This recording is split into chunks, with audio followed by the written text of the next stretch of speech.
하나님 말씀 보겠습니다. 로마서 8장 12절로 14절까지 말씀 교독하시겠습니다. 그러므로 형제들아 우리가 빚진 자로 돼 육신에게 져서 육신대로 살 것이 아니니라.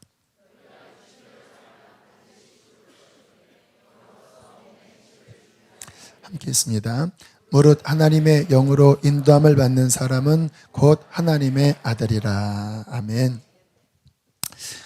오늘로 7번째 로마서 8장을 중심으로 성령을 따르는 그리스도인이라고 하는 주제로 지금 오늘로 7번째 말씀을 전했습니다. 아마 이 주제는 오늘로서 마무리를 짓고 또 로마서를 또 계속해서 나가려고 합니다.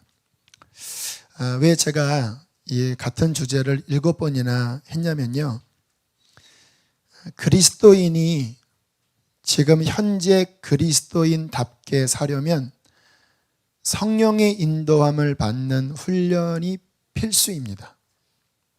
왜 이게 중요하냐면요, 우리가 그동안 거듭남에 대한 설교를 3주 동안 한 부분과 연결이 되는데, 거듭난 새 사람은 새 사람 방식의 라이프 스타일이 있습니다. 구원받은 새 사람은 구원받기 전에 옛사람과 라이프 스타일이 완전히 달라요. 하늘과 땅 차이입니다. 그래서 거듭난 새 사람이 그 새 사람의 방식의 삶을 훈련하지 않으면 거듭난 다음에 더 힘든 삶을 살게 됩니다. 거듭나지 않을 때는 옛사람만 있잖아요. 그러니까 힘들면 옛사람만 힘들고 끝나요. 그런데 다시 태어난 사람, 속에 영이 성령으로 말미암아 탄생한 사람은 이 거듭난 새 사람의 감정이 있고 생명이 있거든요. 그런데 이 새 사람이 건강하게 살지 못하게 하면 새 사람이 이 속에서 죽을 맛인 거예요. 거듭난 다음에 거듭난 방식대로 살지 않으면 거듭나지 않은 것보다 훨씬 더 힘듭니다. 제가 청소년 사역을 할 때 아이들이 이제 이번처럼 겨울 수련회 때 성령 받고 은혜 받았어요.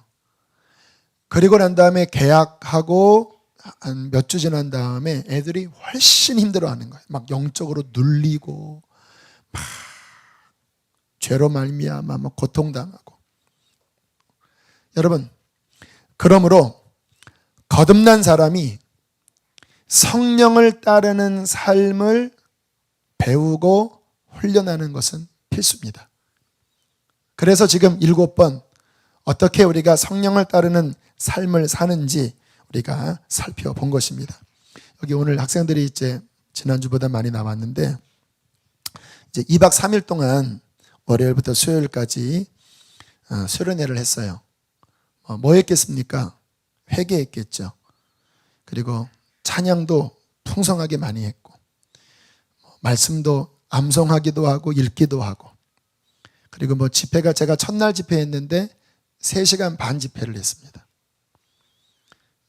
7시 반에 찬양 시작해서 11시에 끝났어요. 좀 아쉽게 빨리 끝나긴 했는데 그 다음날 또 2번 더. 여러분, 그 2박 3일 동안 일어난 영적인 일들은 뭔지 아십니까? 그 새 사람이 건강하게 살 수 있는 새 사람의 라이프 스타일, 새 사람의 어떠한 공급들이 2박 3일 동안에 우리 아이들에게 일어난 거예요.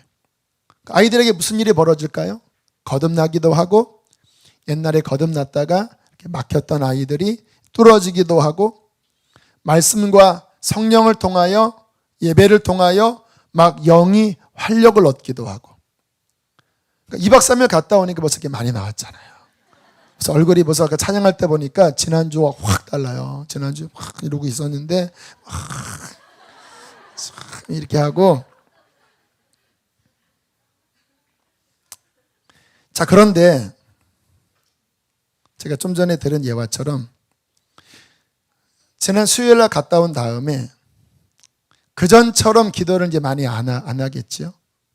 기도를 안 하는 정도가 아니라 또 옛날에 그 삶이 그리워서 한 번만 해야 되겠다 하고 또 게임을 또 하기도 하고, 그리고 뭔가 하나님이 기뻐하지 않는 죄의 막 유혹을 받으면서 점점 다시 옛 습관으로 가기 시작하면 여러분 어떤 일이 벌어집니까? 그 2박 3일 동안 활력을 얻었던 세 사람이 불과 며칠 사이에 기력이 확 빠져버립니다. 힘이 빠져버려요. 2박 3일 동안 막 생명으로 활력이 있었는데 다시 그 이후에 목금 한 이틀이 지나면서 힘이 이렇게 빠지게 되는 거예요. 여기 학생들 기력이 빠지셨나요? 아마 그 2박 3일 때처럼 충만하진 않죠. 그때처럼 막 이 정도는 아니고, 물론 내가 완전히 이렇게 쓰러진 건 아니지만 조금 기력이 빠지셨죠.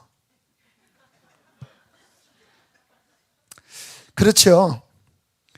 거듭난 자가 거듭난 새 생명의 라이프 스타일을 활력 있게 살지 않고 육신의 방식대로 살면 죽습니다. 그 세 사람이 힘을 잃고 죽어가는 거예요. 답답하지요. 더 주셔야 될 것은 뭐냐면, 그렇게 힘이 빠지는 것은 힘이 빠지는 것으로 끝나는 것이 아니라 그 틈에 악한 영들이 비집고 들어옵니다.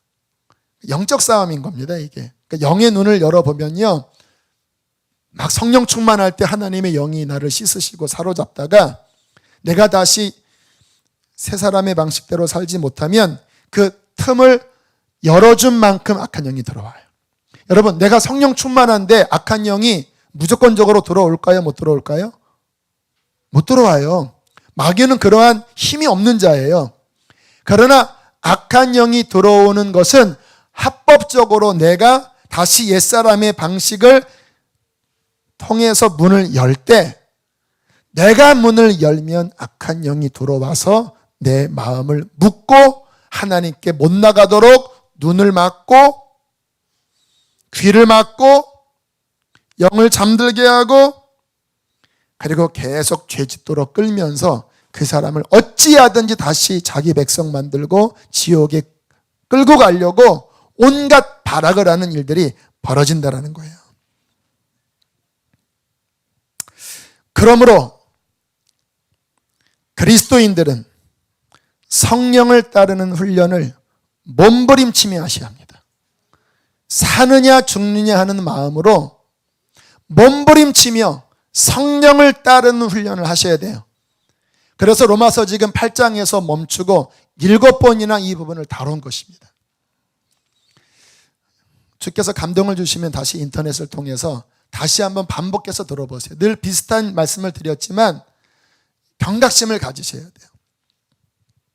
여러분, 삼손을 한번 우리가 생각을 해봤으면 좋겠습니다. 오늘 제가 사사기 읽으면서 삼손에 대해서 주님께서 좀 열어주신 것이 있어서 오늘 말씀과 적용을 하면요, 삼손의 탄생을 보면 놀랍습니다. 성경에 어떠한 인물이 태어날 때 천사가 와서 미리 예언을 하는 것을 수태고지라고 합니다. 그러니까 아기가 가질 것을 고지, 미리 이야기하는 게 수태고지라는 말인데, 성경에 수태고지를 했던 인물이 몇 명 나와요. 많지 않습니다. 이삭 같은 경우 천사가 와서 수태고지 했지요. 신약에 와서는 누구를 향하여 수태고지 했지요? 세례 요한, 또 예수님. 다 굵직굵직한 굉장한 영향력을 끼친 분들을 향하여 주님은 수태고지를 하셨어요. 그런데 삼손도 그 인물 가운데 하나예요. 그런데 삼손의 인생을 보면 그만한 영향력이 없는데 삼손의 인생에 할애된 장이 굉장히 깁니다. 16장부터 한 3, 4장 정도, 3장 정도 걸쳐서 나오는데요. 자, 우리가 아는 것처럼 근데 이 삼손에게 수태고지했던 천사가 저는 예수님이라는 생각이 듭니다. 왜냐하면 그 삼손의 어머니 아버지가 당신의 이름이 뭡니까? 라고 했을 때 기묘자니라 그러잖아요. 왜 내 이름을 묻느냐? 나는 기묘자다. 이사야서 보면 예수님의 이름이 기묘자라고 나오잖아요.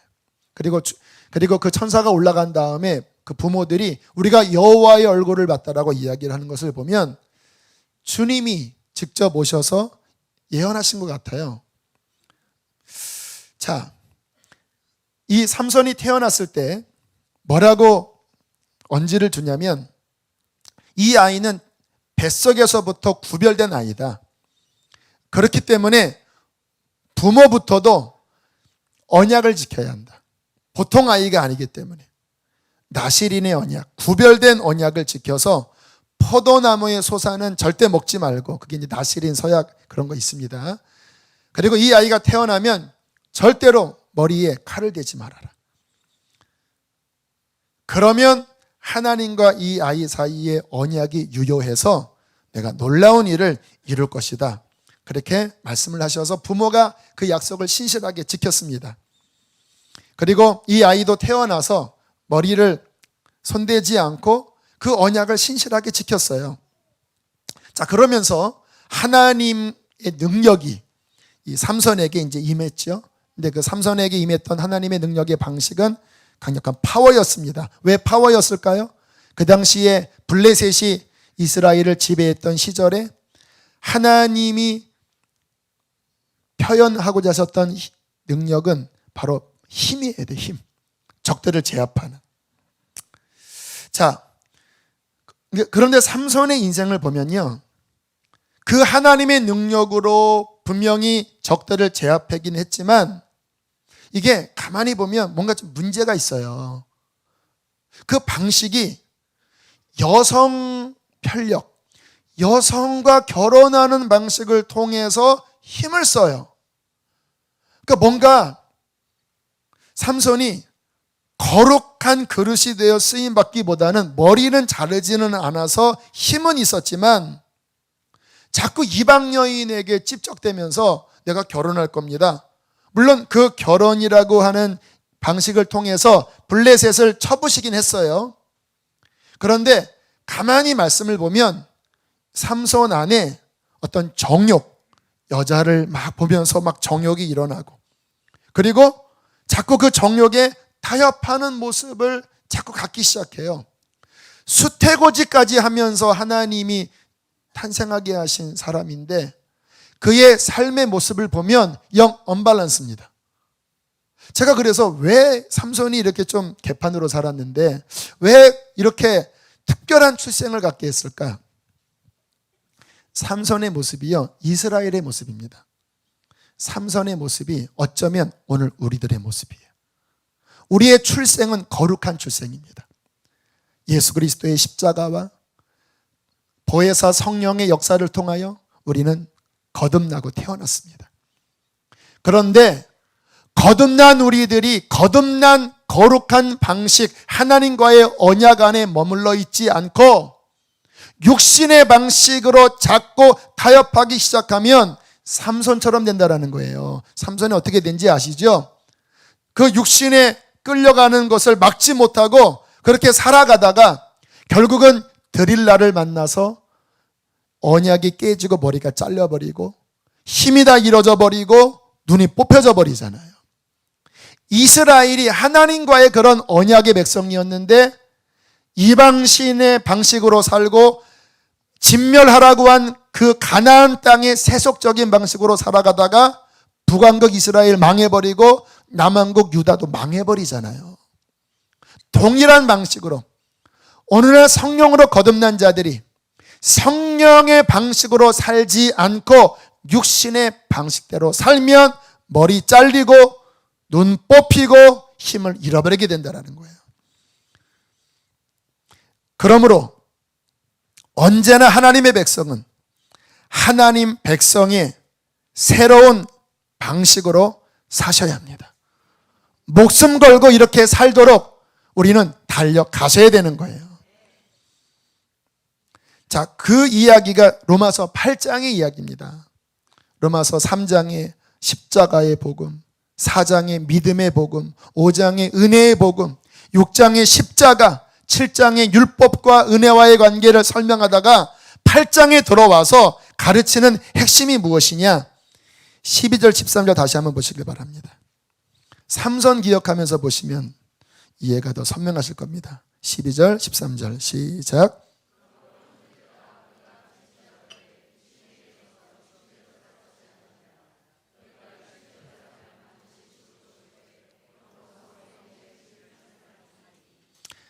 거듭난 자들이 육신의 지배대로 살면 반드시 실패한다.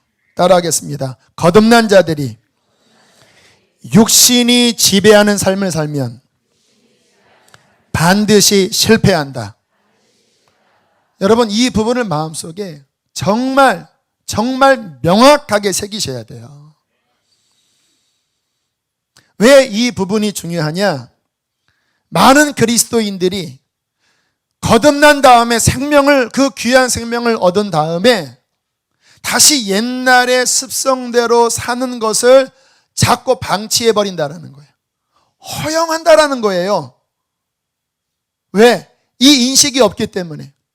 거듭난 자들이 옛 습성대로 살면 실패하고 죽는다고 하는 절박함이 없기 때문에 가까스로 구원받아 놓고 금세 다시 옛날로 뒹굴어요.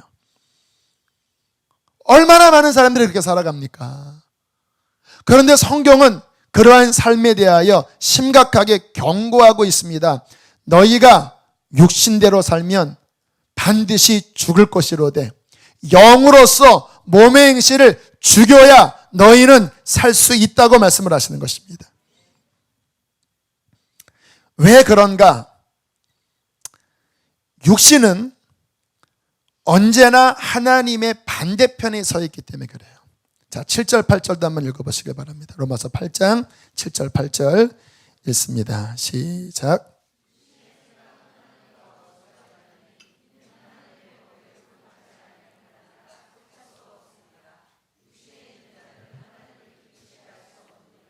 자, 왜 육신대로 살면 안 되는지 너무나 뚜렷하게 이야기하죠.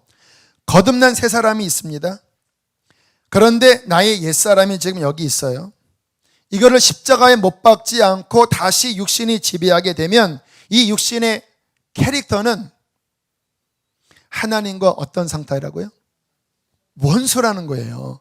육신이 딱 지배하는 상태가 되면 하나님과 정반대편에 서서 싸우려고 합니다. 이걸 여러분들이 다 경험한 바잖아요. 육신이 지배하면 하나님 법 순종하는 게 지겹지요. 하나님 생각하면 마음속에 막 부담되지요. 그게 바로 원수된 관계에 있어서 그래요. 존재 자체가 육신은 저 같은 목사라도요, 육신이 나를 딱 지배하면요, 하나님 딱 반대편에 서서 막 하나님의 거룩한 말씀 나오면 하품 나오고요, 막 속에서 지겹고 그래요. 또 하나님의 법의 굴복을 아니할 뿐만 아니라 뭐 하다고요? 할 수도 없고, 육신이 지배하면 하나님을 기쁘게 할 수 있어요, 없어요? 하나님 기쁘게 못해요. 그러니까 육신이 지배하게 되면 이거는 100% 실패하는 거죠. 여러분, 어저께 이제 왕사모 하면서 참 좋은 질문 하나를 받았습니다. 어떤 분이 그런 질문을 하셨어요. 구약 성경을 읽다 보니까 구약 성경에 지느러미 없는 음식은 먹지 말고 또 돼지고기 먹지 말고 이런 그런 음식 규례가 나왔는데, 그러면 오늘날에도 그런 음식은 이제 먹지 말아야 되는 건가? 그래서 그런 음식을 좀 가급적이면 피하려고 한다라는 이야기를 한 분 하셨고, 또 다른 분은 그거는 구약 이야기가 아닙니까? 신약에서는 좀 더 본질적인 이야기를 하는 것 아닙니까? 이런 이야기를 주고 받으시길래 제가 다음번에 그 부분을 설명한다고 제가 말씀드리고 그냥 듣고 있었습니다. 우리 교회 성경 많이 읽으시니까 그런 거 보면 좀 궁금하시죠? 도대체 추어탕을 먹어야 되나? 순댓국을 먹어야 되나? 나 돼지고기 좋아하는데 좀 찝찝하지 않나? 여러분, 지금 제가 설명해 드릴게요. 구약은요, 정말 먹는 것에 대해서 철저했습니다. 또 어디 갔다 와서 씻지 않으면 안 돼요. 그것도 물로 몇 번씩 이렇게 그 의식을 행해야 거룩하게 음식도 먹을 수 있고 하나님 앞에 나갈 수도 있어요. 또 구약에서는 이 절기 지키는 거 굉장히 중요합니다. 1년에 3차례 꼭 성전에 와서 지켜야 되고, 안식일 날은요, 지금도 유대인들은 엘리베이터 타면 안식일 날 엘리베이터는 다 씁니다. 이거 누르면 이게 벌써 일이 되기 때문에 다 서요. 만약에 집안에 뭔가 일이 있는데 그거 하면 일이 되면요, 바깥에 나가서 이방인들 불러다가 그 일 좀 해달라고 그래요. 이 정도로 철저하게 지켜요, 지금도. 자, 구약에서는요, 그러한 그 표면적인 어떠한 의식법, 음식을 먹어라 먹지 말아라, 날짜를 지켜라, 또 뭐를 어떻게 해라, 이러한 표면적인 의식들이 많았는데, 신약으로 와서는 그러한 것들을 죄로 다루지를 않습니다. 신약 시대에 와서는 베드로를 통하여 음식법을 싹 해제시켜요. 저는 자주 요 감자탕집 가서 순댓국 먹습니다. 근데 좀 힘든 게 혓바닥을 자꾸 겨요, 이렇게. 돼지고기 너무너무 좋아합니다. 자, 신약에 와서는 그러한 음식, 또 뭐 육체적으로 씻는 것, 어떤 뭐 날짜를 지키는 것, 어떤 의식을 지키는 것, 이러한 부분을 가지고 죄라고 이야기하질 않아요. 그러면 신약에 와서는 도대체 무엇을 문제 삼나? 무엇을 문제 삼는지 아세요? 하나를 문제 삼습니다. 뭔지 아세요? 뭘까요? 성경을 한번, 신약에 와서 예수님이 지적하셨던 것, 사도 바울이 지적했던 것, 복음서를 봐도요, 그 유대인들이 뭐 씻는 것, 뭐 음식 이런 거 가지고 예수님 앞에 왔을 때 주님은 거기에 신경 안 쓰셨는데, 이 부분이 딱 나오면 주님께서 막 빨간불 올리셨어요. 바울서신 뭐 갈라디아서나 바울서신을 봐도요, 바울이 그러한 구약에 먹는 것, 마시는 것, 날짜 지키는 것, 이러한 부분은 이제 다 끝났다, 지나갔다. 그것은 그 초등학문적인 거고, 복음이 온 다음에는 이제 그런 것은 그리스도 안에서 무효하다, 이렇게 이야기하거든요. 그런데 그러면서 이 부분만큼은 굉장히 강력하게 다루고, 오히려 구약보다 더 심화시키는 부분이 있습니다. 뭔지 아세요? 육신에 대하여 다뤄요. 육신에 대해서. 예수님이 그러시잖아요. 음식을 이거 먹어야 됩니까? 말아야 됩니까? 하니까 그거는 일로 들어가서 뒤로 나오면 끝이다. 그게 사람 더럽게 하는 게 아니다. 그러면서 말씀하시기를, 사람을 더럽히는 것은 속에서, 육신의 마음 속에서 나오는 것이니, 이 속에서 뭐가 나옵니까? 음란함이 나오고, 이 속에서 뭐가 나옵니까? 분노가 나오고, 이 속에서 뭐가 나옵니까? 입술에 비방이 나오고, 이 속에서 뭐가 나옵니까? 온갖 미친 짓들이 나오고, 그것들이 사람 육신의 본성 안에서 나와서 인간을 더럽히는 것이다. 사도 바울도 보면요, 갈라디아서 앞부분에 율법은 더 이상 우리와 관련 없다라고 쭉 이야기를 하다가 5장으로 넘어가면 육신 이야기, 육신의 일은 현저하니, 모아보면 음란, 분노, 우상숭배, 탐심, 더러운 말들, 이러한 것들이 바로 너희들을 죽이는 것이고, 그 육신대로 살면 너희들은 망한다.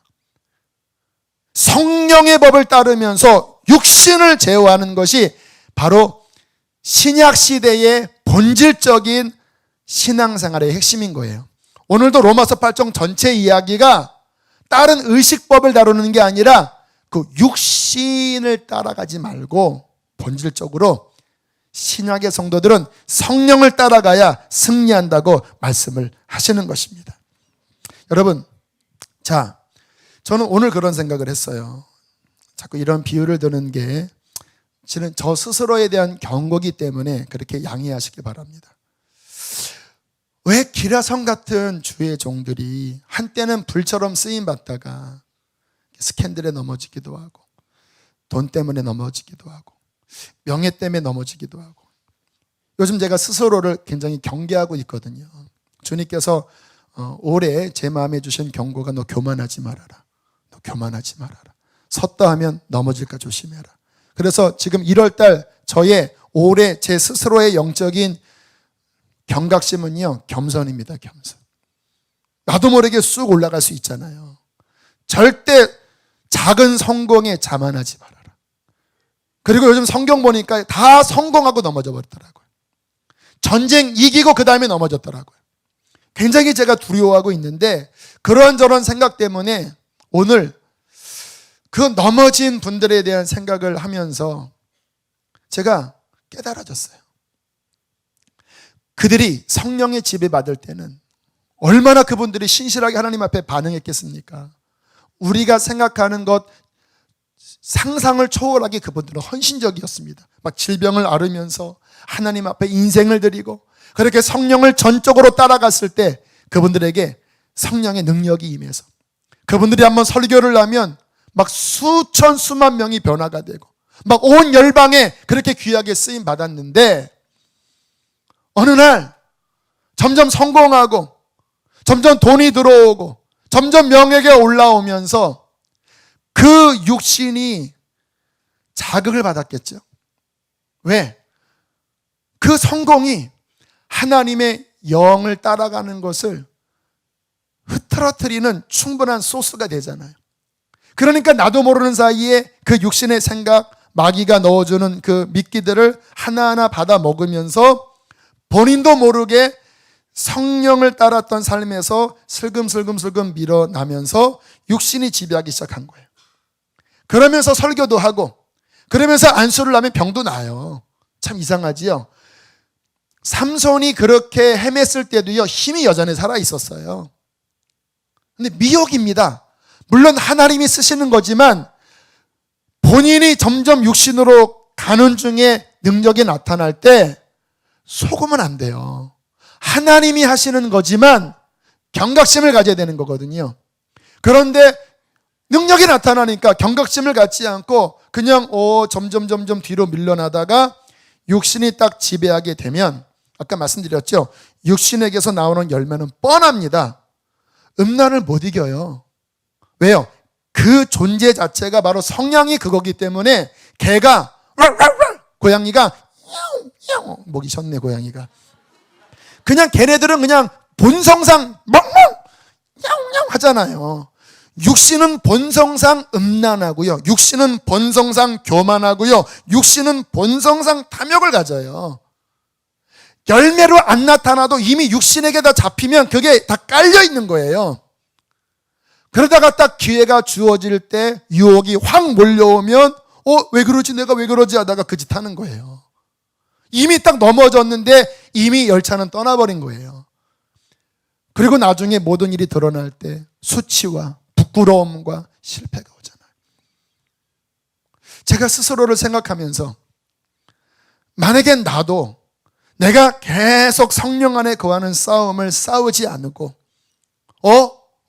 야 교회 부흥하네, 이제 이전도 했네, 하고 내 마음이 쓱 올라오다가 성령을 붙잡지 않고 그 육신의 여러 가지 먹이들을 내가 점점 받아먹기 시작해서 육신이 딱 지배하면 저도 넘어집니다.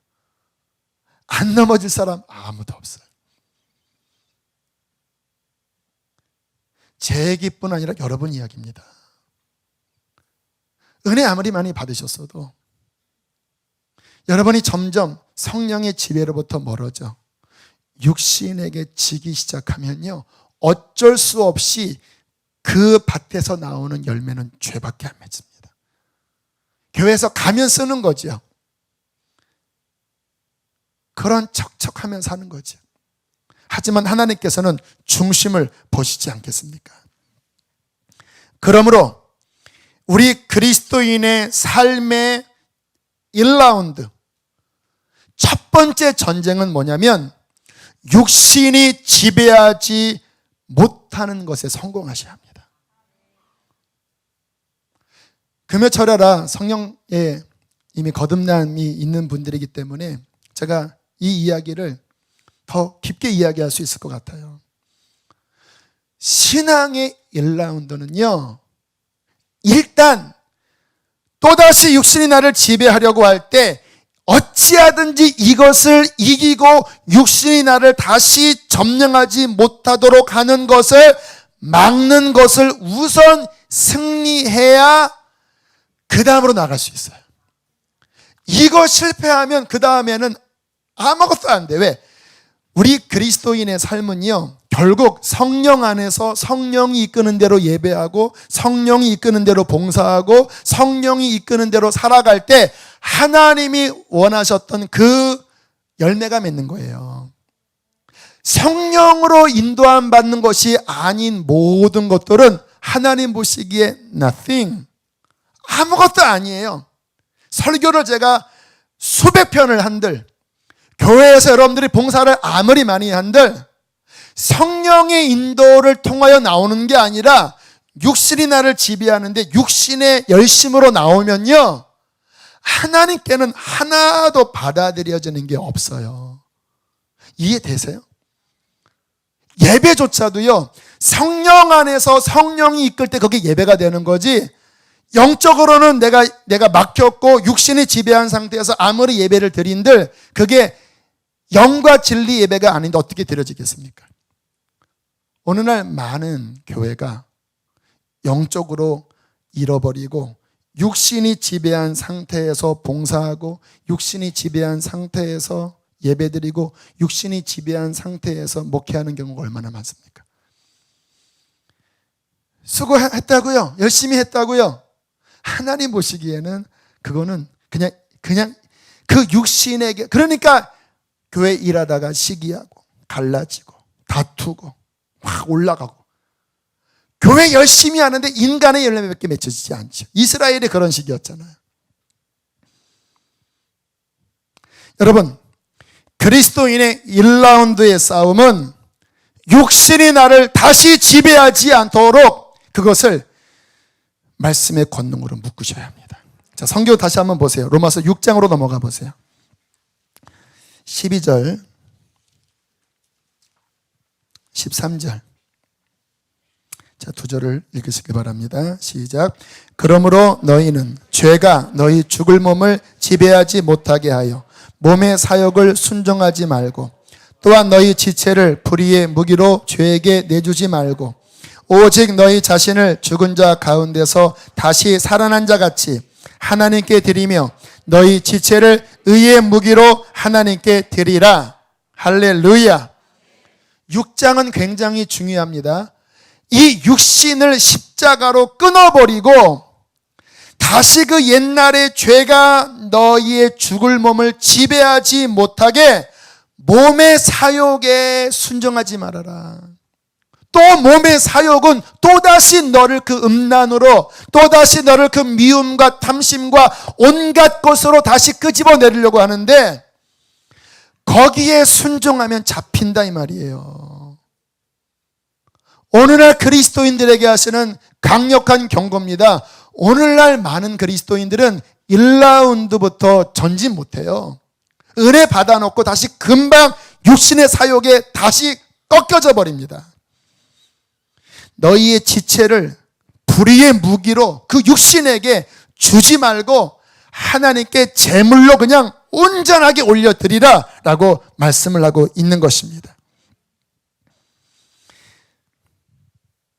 사탄의 괴계는 뭐냐면요, 어떤 사람이 거듭났을 때 빨간불이 삐뽀 들어와요. 그리고 악한 영들이 그 거듭난 그 사람을 딱 둘러싸서 전략회의를 합니다. 하나님이 보호하기 때문에 그냥 절대 못 들어와요. 그런데 약점을 알잖아요. 제가 뭐에 약한지. 쟤는 그 친구한테 약해. 친구한테. 자, 연락해. 동순이한테. 막 이제 마귀가, 자, 동순아, 지금 민철이, 제가 지금 이제 아무나 얘기하는 거예요. 혹시 연결돼도 오해하지 마세요. 지금 민철이 지금 은혜 받았는데 너 빨리 연락해. 그럼 괜히 갑자기 동순이가 했던 민철이, 민철아 우리 만나자. 근데 막 은혜 받았는데 뭔가 이러면 안 되는데, 근데 거기에 약해요. 삐뽀 성령은 또 삐뽀 너 만나면 너 영적으로 너 끌려간다. 너 만나지 마라. 먼저 불편해요. 내가 약해요. 하지만 기도해서 나 바쁘나 난 이제 너 같은 애 안 만나 이러면 승리하는데 그래? 한 번인데 하고 딱 가서 만나면 걔는 막 나이트클럽 데려가고 막 술 부어라 마셔라 하면 안 되는데 회개하면 돼 하고 딱 하는 순간 쑥 들어와서 그냥 눈을 꼭 맞고 요 자식 네가 감히 하나님께 가서 내가 더 묶을 거야 하면서 더 묶이고 한 잔 마신 다음에 이제 막 양심에 네가 은혜 받아도 그거 받고 막 하면서 그 영혼을 더 묶잖아요. 16절 6장 16절 한번 읽어보세요. 읽겠습니다. 시작.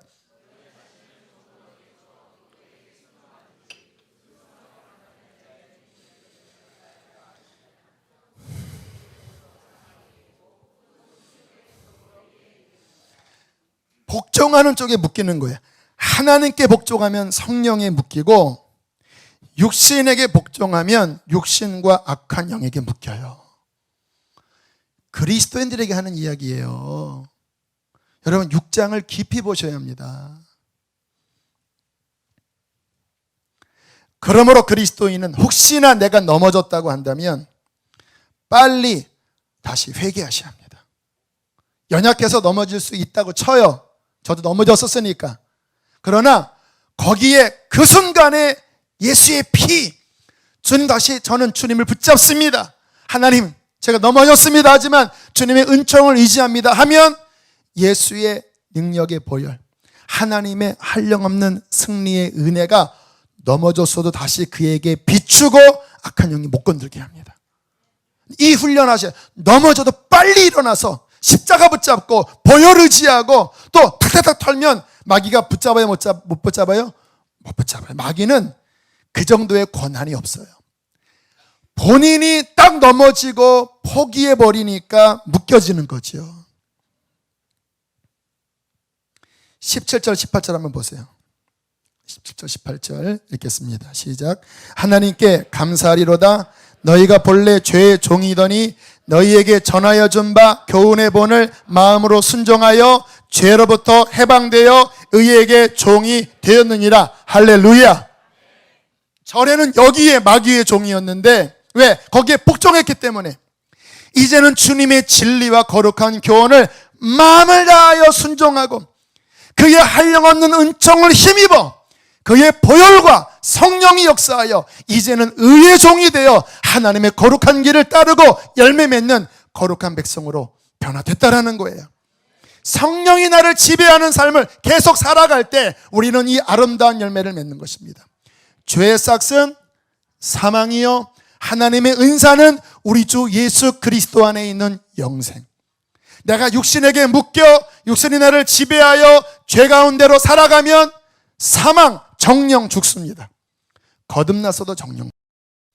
그러나 내가 정말 보혈을 붙잡고 성령이 이끄는 대로 살아가여 주님의 의의 종이 되었을 때 그 끝은 영원한 생명이 주어지게 될 것입니다. 그래서 이 길이 좁으면 좁은 길이에요.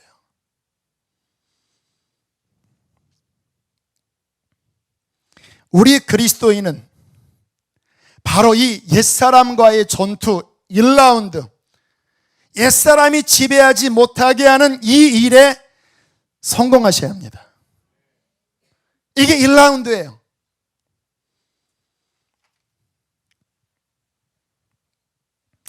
여러분, 이 싸움에 지혜로운 자는요, 작은 것들을 소홀히 보지 않습니다.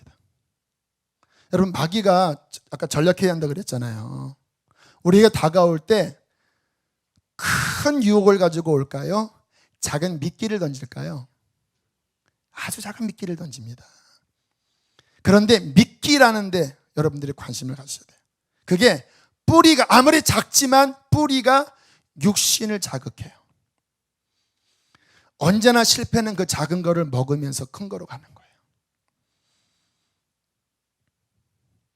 많은 사람들이 그 별것 아닌 작은 것을 허용했기 때문에 넘어졌습니다.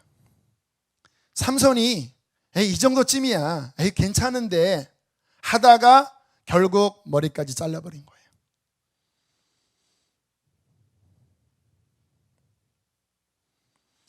신앙생활에 승리하는 자는 바로 이 작은 부분부터 육신에게 끌려가는 것을 막을 줄 아는 자입니다.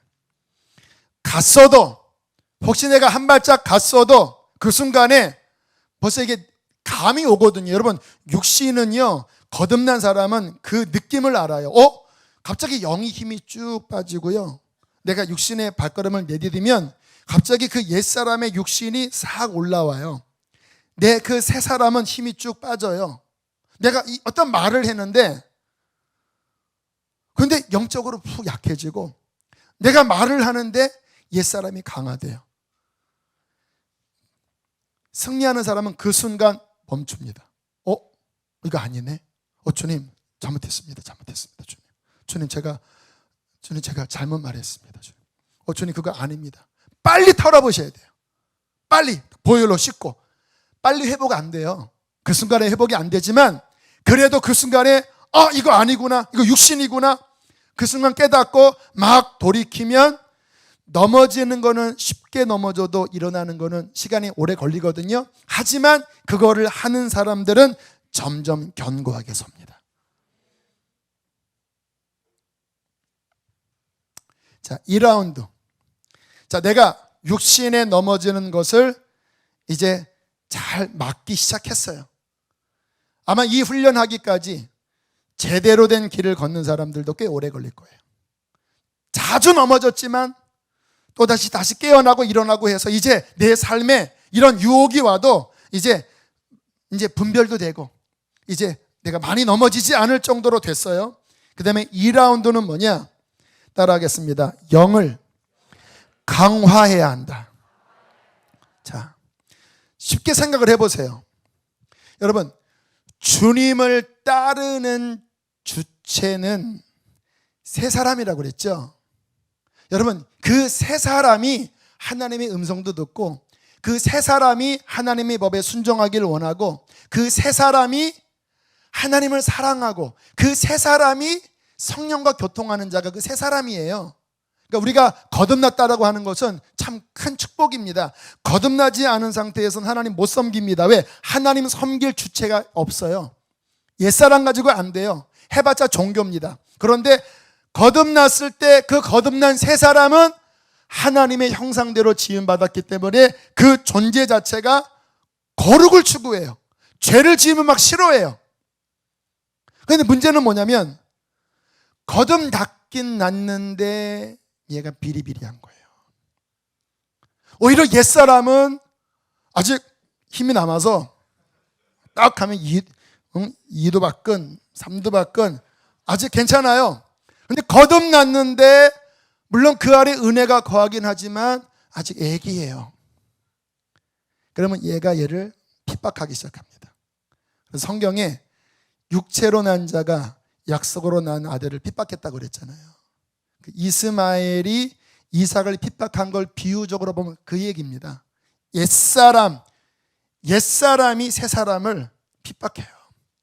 그래서 내가 이 옛사람을 막긴 막았지만 새 사람을 강화시키지 않으면 계속 밀리고 늘 힘든 신앙생활을 합니다. 왜? 얘가 또 막 힘들면서 막 하니까 힘든 신앙생활을 해요. 그렇기 때문에 2라운드의 핵심은 속사람을 뭐 하라고요? 강화시켜야 합니다. 강화. 어느 정도까지? 옛사람을 확실히 누릴 때까지. 자, 질문하겠습니다. 그 DNA는 옛사람이 강할까요? 새사람이 강할까요? 자, 거듭났을 때 현장의 힘은 옛사람이 강할까요? 새사람이 강할까요? 이때는 옛사람이 강할 수 있어요. 하지만 그 안에 있는 DNA는 새사람이 본성적으로 강합니다. 왜? 하나님의 씨로부터 태어난 하나님의 자녀이기 때문에 얘한테는 권세가 있습니다. 권세가 있어서 하늘의 모든 자원을 다 빨아들일 수 있고, 그가 기도하면 하나님이 역사하시고, 이 세 사람은 악한 영에게 명하면 악한 영이 꼼짝 못해요. 할렐루야. 세 사람은 존재 자체가 하나님의 자녀의 권세가 있어요. 그런데 이 권세를 쓸 수 있도록 지식도 넣어줘야 하고, 이 세 사람이 칼을 들고 움직일 수 있도록 강화시켜야 쓰는 거예요. 거듭났는데 그거를 쓸 수 있는 어떤 지식이 없으면 못 쓰잖아요. 자, 성경 하나 찾겠습니다. 에베소서 3장으로 넘어가 보시기 바랍니다. 신약 성경 312쪽입니다. 어떻게 세 사람이 강해지는지 에베소서는 이렇게 우리에게 보여주고 있습니다. 3장 16절 함께 읽겠습니다. 시작. 풍성함을 따라 그의 성령으로 말미암아 너희 속사람을 능력으로 강건하게 하시며, 한 번 더 시작. 그의 영광의 풍성함을 따라 그의 성령으로 말미암아 너희 속사람을 능력으로 강건하게 하시며. 사도 바울의 기도입니다. 핵심은 무엇입니까? 너희 속사람이 어떻게 되라고요? 강건해져. 어떻게 강건해집니까? 성령으로 말미암아. 하나님의 그 풍성한 자원이 성령 안에 역사하여 그 속사람이 능력으로 강건하여 이 땅에서 하나님의 자녀의 그 권위와 그 거룩함과 능력을 발휘하는 진정한 크리스찬 되기를 원하신다는 거예요. 할렐루야. 그러려면 그 속사람, 태어난 속사람이 누구를 통하여? 성령의 작용을 통하여 강화되어야 된다는 거예요. 속사람은 어떻게 강화됩니까? 하나님의 성령이 그 안에 막 움직이면, 잘 기억하세요, 태어난 그 순간부터 강해질 수 있어요. 이 땅의 아기들은 태어나면 한참 걸리지만 영적인 논리는 안 그래요. 30년 지나도 여전히 아기가 될 수도 있고요, 하나님께 딱 십자가 통과하고 복음 믿음으로 딱 붙잡으면요, 복음 하나만 붙잡아도 태어나자마자 강건하게 될 수 있어요. 사도 바울은 거듭나자마자 복음 막 선포했어요. 수많은 사람들이 거듭나자마자 옛것 다 끊어버리고 성령께 사로잡힌 순간 그 다음부터 그냥 승승장구하는 사람들 많이 있어요. 자, 바울이 그 아래 보면 속사람을 강건하게 하는 어떤 비결에 대하여 말씀을 하고 있습니다. 우리 17절로부터 19절까지 한번 읽어보실까요?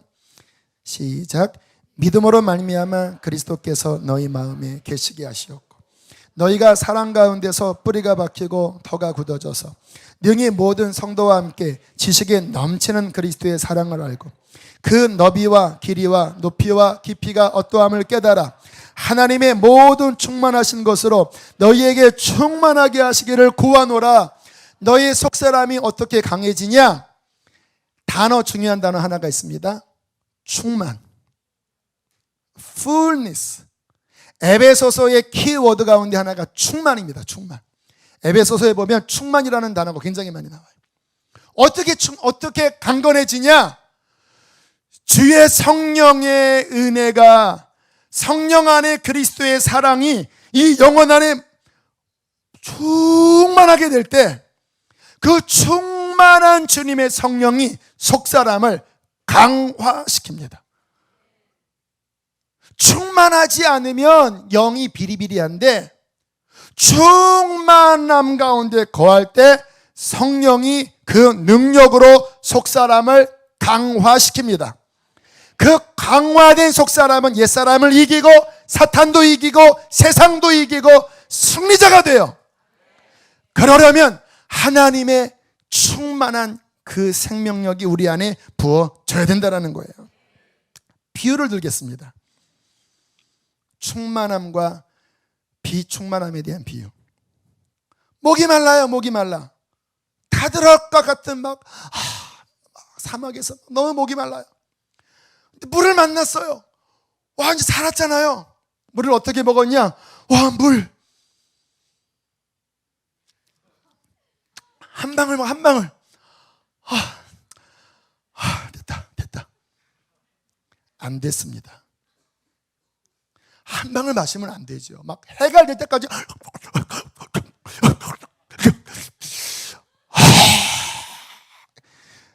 그래야 해갈되겠죠. 3일 굶었어. 배가 막 쪼르륵 쪼르륵 밥 주세요 밥 주세요. 장례를 했던 각설이 죽지 않고 또 왔네. 막 배에서 막 난리 났어요. 거의 이제 막 힘이 없어요. 진수성찬이 있어요. 막 다가가서 한 숟갈 살았다. 못 삽니다. 못 살아요.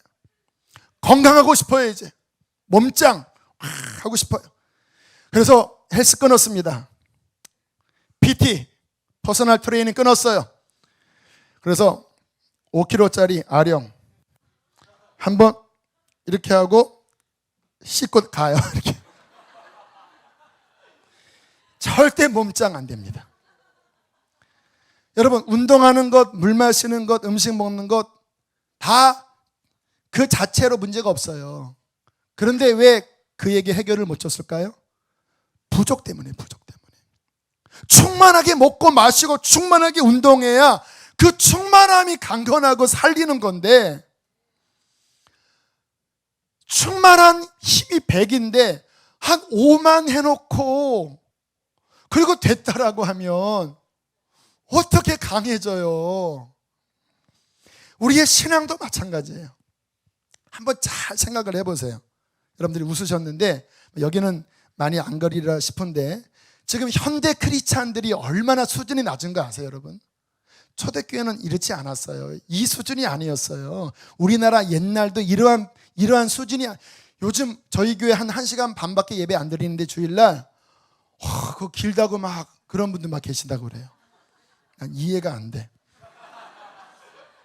옛날 철야는 밤샌 거 아시죠? 70년대 80년대는요 밤 꼴딱 새고 사람들이 새벽 기도하고 출근했어요. 토요일도 이랬잖아요. 자, 한번 예를 들어보세요. 요즘 현대 크리스찬들 말씀 거의 안 읽습니다. 우리 교회는 이제 그러면 핍박받으니까 읽지만 평생 한 번 통독한 분도 많지 않아요. 저 놀랐습니다.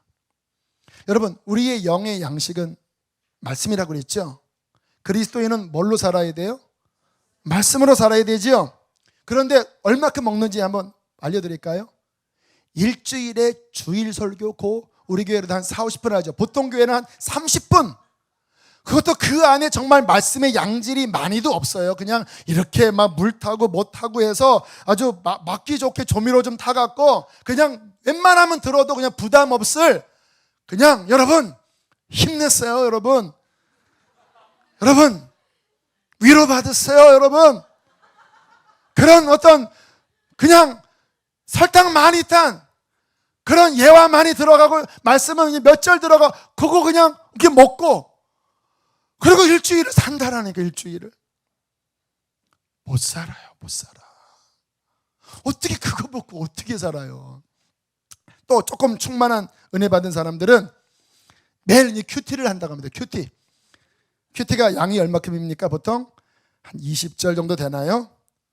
그거 이제 하루에 한 20분, 좀 시간 없으면 15분 이렇게 펴고. 성경은 이게 스토리잖아요. 그래서 이게 성경을 이해하려면 이게 처음부터 끝까지 전체 흐름 속에서 봐야지 되거든요. 그런데 이게 한 20절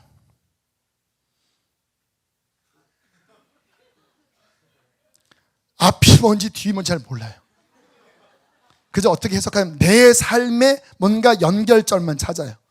말씀의 원래 의미는 별로 관심 없고 그냥 지금 내 삶에 마치 이렇게 점치듯이 이렇게 그렇게 주로 봐요. 그것도 한 15분. 또 어떤 본문은 좀 은혜로운 본문도 있지만 어떤 본문 보니까 낳고 계속 낳고잖아요. 그 민수기 보면요 당분간 다 그런 장들 많아요. 이렇게. 그러니까 오늘도 그냥 낳고 내일도 낳고 왜 이렇게 많이 낳지? 진짜 많이 낳네. 그래도 20절 읽었어요. 안 읽은 것보다 낫죠. 얼마큼 먹은 건지 아세요? 한 숟갈 먹고. 그리고 하루를 살아갈 때 잘 보세요. 저희 교회 성경 이독이 진짜 부담스러운 일인지 아닌지 한번 들어보세요. 남성분들 신분 얼마큼 보십니까? 그 신문에 읽는 양이 말씀과 비교해 봐서 얼마큼인지 한번 보세요. 보통 어떤 남자들은요, 아침에 한 1시간 정도 아주 싹 정독을 하는 분도 있어요. 이렇게. 그 안에, IS, 있어. 인문 자식들, 그냥 이 정치인들 나 쓸어버려야 돼.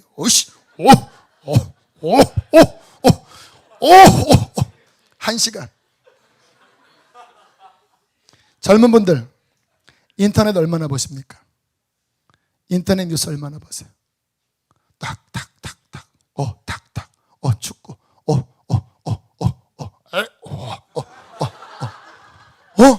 한 시간 지났네? 여성분들, 드라마 얼마나 보십니까? 드라마. 그거 한 편 다운받고, 꼭 저렇게 끝나. 2편, 3편, 감질맛. 한 번에 다운로드 받아서요. 필 받으면 한 3-4시간 보시죠. 여러분, 생각해 보세요. 일주일에 말씀 거의 안 읽고 주일날 그 물탄 말씀 이렇게 그거 탁 먹고, 또 조금 충만한 분들은 한 20절 한 보고, 나머지는 육신을 자극할 그 고양분의 그냥 엄청난 육신의 보양, 이걸 맨날 먹으면 질문하겠습니다. 육신이 그 사람을 지배하겠습니까? 영이 그 사람을 지배하겠습니까? 어쩔 수 없어요. 그래서 오늘날 크리스찬들이 다 실패하는 겁니다. 성령의 인도는 몰라요. 그저 육신만 강화되어 있습니다. 그리고 저희 교회에서 1년에 2번 읽지 않으면 인간이 아니라고 하니까 이상한 교회 아니야? 이상한 교회 아니에요. 이상한 교회 아니에요. 여러분이 이상한 거예요, 여러분이. 2번 읽으려면 하루에 그래도 7, 8장, 6, 7장 읽어야 되거든요. 그러면 이게 시간이 그래도 한 3, 40분 걸리잖아요. 많진 않지만 그래도 그렇게 읽다 보면 오늘 못 읽었네. 내일 더 12장 읽으면 한 1시간 걸려요. 읽다 보면 그 안에서 전체 흐름 속에서 얻어지는 주님의 레마가 나와요. 왜? 영이 강화되기 때문에 그 영이 이렇게 살아나면 영이 반짝할 때 하나님의 음성이 들립니다. 그러면 그 힘을 가지고 또 먹고 영이 또 힘을 얻어야 되잖아요. 그 정도 하려면 이 정도의 분량도 실은 부족합니다. 더 나가야 돼요. 근데 하도 그냥 아우성이니까 제가 진짜 인간적으로 양보한 거예요. 하도 난리를 치시니까. 하지만 여러분, 제 마음은 비장합니다. 현실적으로 제가 지금 말씀드리는 흐름이 바로 그런데 어떻게 말씀 읽지 않고 경건서적 읽긴 읽어야 돼요. 근데 말씀이 통독도 안 되는데 경건서적 읽으면요 안 됩니다. 잘못된 길로 갑니다. 왜? 많이 섞여 있기 때문에.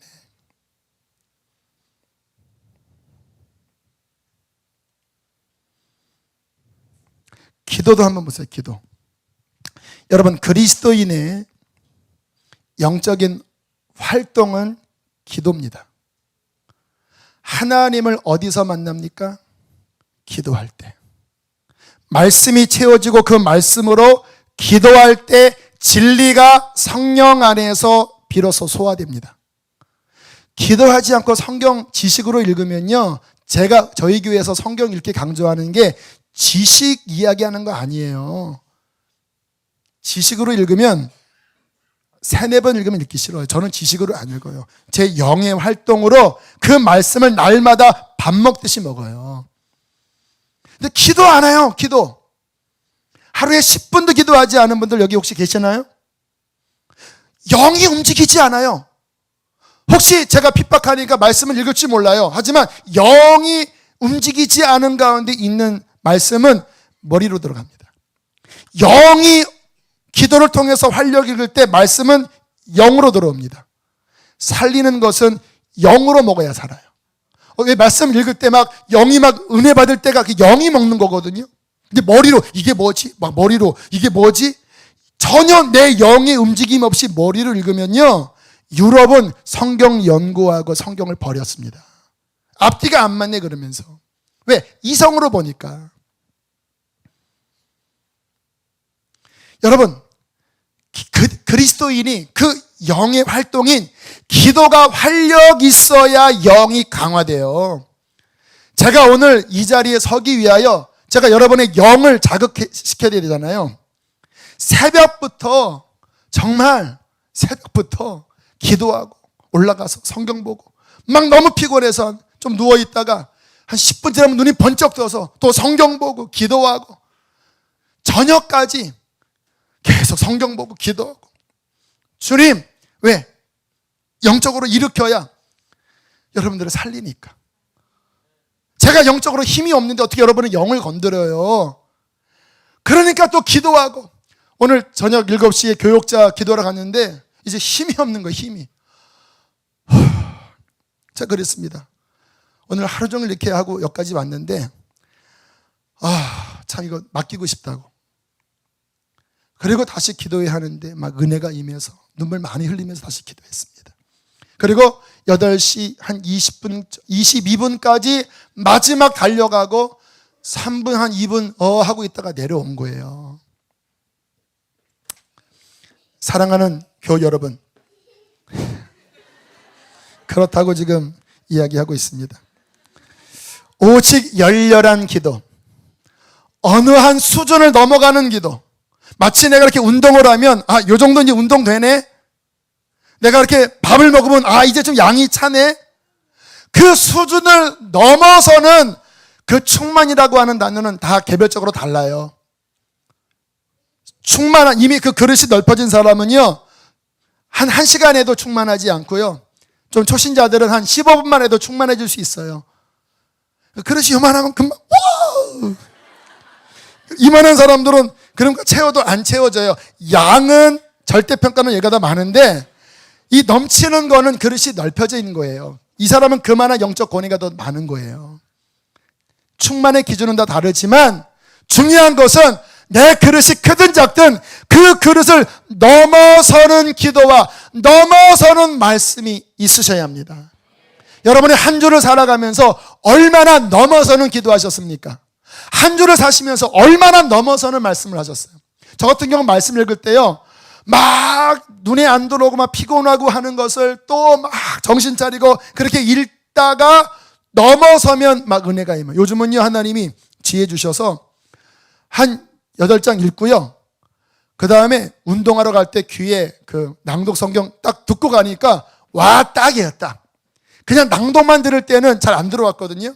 그런데 먼저 읽고 딱 낭독하니까 오늘 삼손 이야기가 그때 점심 먹으러 가면서 딱 들으니까 딱. 왜일까요? 제가 애써서 읽는 정도까지는 아직 그 삼손의 그 영적 상황을 깨달을 만큼의 충만함이 아니었어요. 그냥 뭔가 있다 하고는 덮여 있었거든요. 근데 오고 가면서 귀로 들으면서 넘쳐나니까 삼손 이야기가 오늘 우리의 이야기로 레마가 되잖아요. 그게 양식이 되잖아요. 여러분들 삼손 이야기 들으면서 좀 은혜가 되셨죠? 왜? 이게 넘쳐난 거예요. 매일매일 이 넘쳐나는 것이 있어야 속사람이 강해져요. 일주일 동안 살았는데 늘 성경도 읽다가 양도 안 찼는데 덥고 기도도 좀 하는 거 하다가 넘치지 않고 끝나고, 그러니까 속사람이 비리비리비리. 그리고는 그냥 막 세상만 막 계속 들어오니까 영적으로는 비리비리비리. 그러니까 그 사람을 이끄는 거는 뭡니까? 육신이죠. 육신대로 살면 어떻게 됩니까? 죽지요. 왜? 맺혀지는 열매가 하나님과 반대되니까. 육신의 힘으로 교회 봉사하다가 잘못하지요. 오히려 하나님 앞에 책망받을 행동하지요. 여러분, 여러분의 속사람을 강화하기 위하여 기준을 바꾸십시오. 정상적인 기준을 가지시길 바랍니다. 정말 구원받을 자가 많지 않고 천국 가는 길이 이 치열한 싸움의 길이라는 것을 안다면 대가 지불하셔야 돼요, 여러분. 천국은 마치 밭에 감추인 보화. 집 팔고 논 말고 냉장고 팔아 이 밭을 사고 말 거야. 1년에 이독하세요. 어떻게 그렇게 읽습니까? 시간을 안 팔아요. 냉장고 안 팔아요. 말이 안 되죠. 이게 대가집을 안 하는데. 우리의 속사람이 강건해지기까지 여러분은 하나님 앞에 무릎을 꿇으셔야 합니다. 그거 특별한 초대교회 이렇게 안 했어요. 우리나라 교회 부흥 시기에 이런 식으로 신앙생활 안 했어요. 그분들은 언제나 넘쳐났습니다. 그러니까 능력이 있었잖아요. 말씀을 마무리하겠습니다. 여러분 결단하셔야 합니다. 주님께서 뭐라고 말씀하셨는지 아세요? 인자가 세상에 다시 올 때 세상이 뭐를 보겠느냐? 믿음을 보겠느냐? 인자가 다시 세상에 올 때에 교회는 이렇게 많고 크리스찬들이 이렇게 많지만 진짜 믿음의 사람을 내가 보겠느냐? 육신을 싸워 이기고 정말 그 성령을 따라 몸부림치며 살아가는 사람을 얼마나 보겠느냐? 말로는 믿는다고 해놓고 그 속에는 세상 우상으로 가득가득하고 하나님 앞에 드리는 것 그거 내가 아까워하면서 이 세상은 온갖 가득 차면서 입으로만 주여 주여 성가대도 하고 뭐도 하면서 그 내면은 육신이 지배하는 허울뿐인 그리스도인들을 보면서 인자가 세상에 다시 올 때 세상에 믿음을 보겠느냐? 주님께서 오늘 우리들에게 하시는 말씀이 아닐까요? 존경합니다. 다 열심히 하는 거 아세요. 알아요. 혹시 제 드리는 말씀이 너무 책망조인 것 같아서 저도 조심스럽습니다. 그러나 지금 이 시기를 알고 주님 오심을 알고 무엇이 진리의 길인 것을 안다면 우리는 지금보다 더 달려가셔야 합니다. 그게 살 길이라고 저는 생각합니다. 이렇게 하면 여러분 신앙생활이 좀 좋습니다. 이 이야기하는 게 아니라 그래야 살아요. 그래야 주님 나라 가요.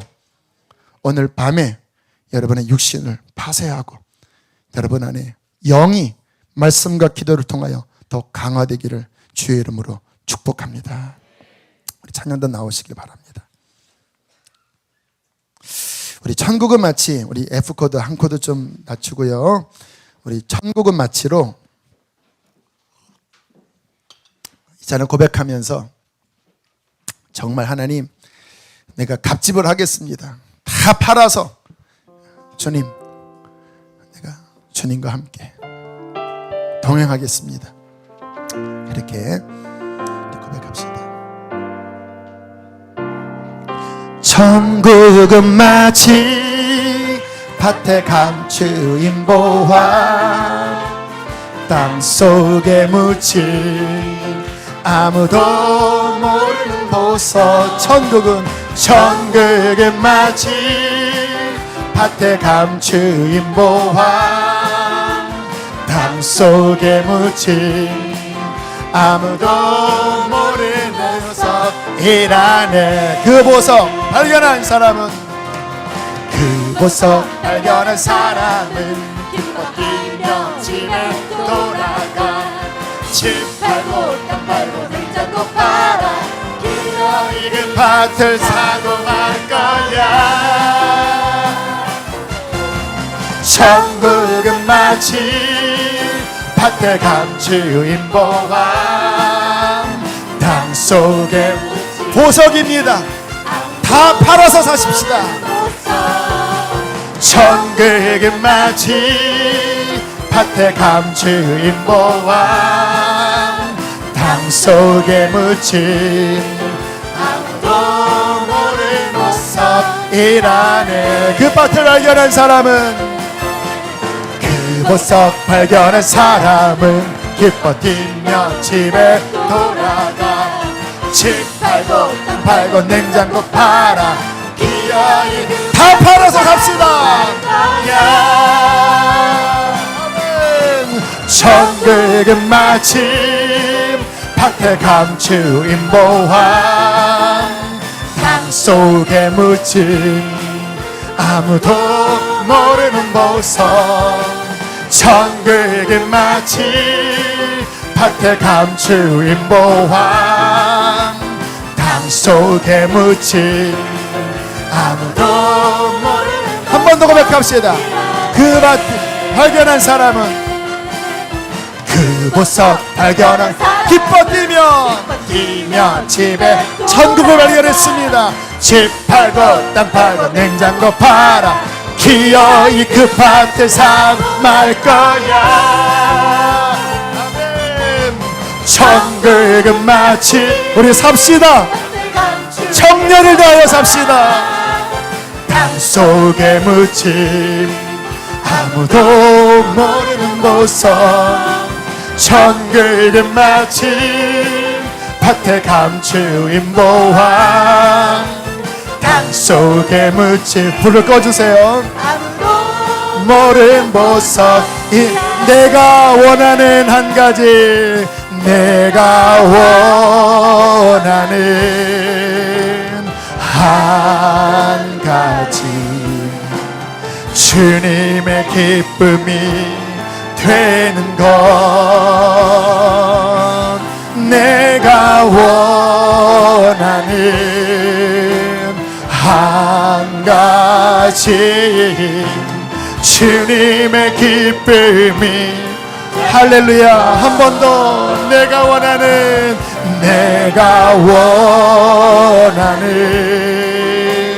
한 주님의 기쁨이 되는 것 주님의 기쁨이 되는 것 내가 원하는 한 가지 주님의 기쁨이 되는 것 우리 시간 기도하실 때 하나님 천국을 얻기를 원합니다. 이 믿음의 길을 달려가기를 원합니다. 육신과 싸워 이기는 결단력을 주시옵소서. 나의 속사람을 성령의 능력으로 더 강화시켜 주시옵소서. 주여 한번 부르시고 기도하겠습니다. 주여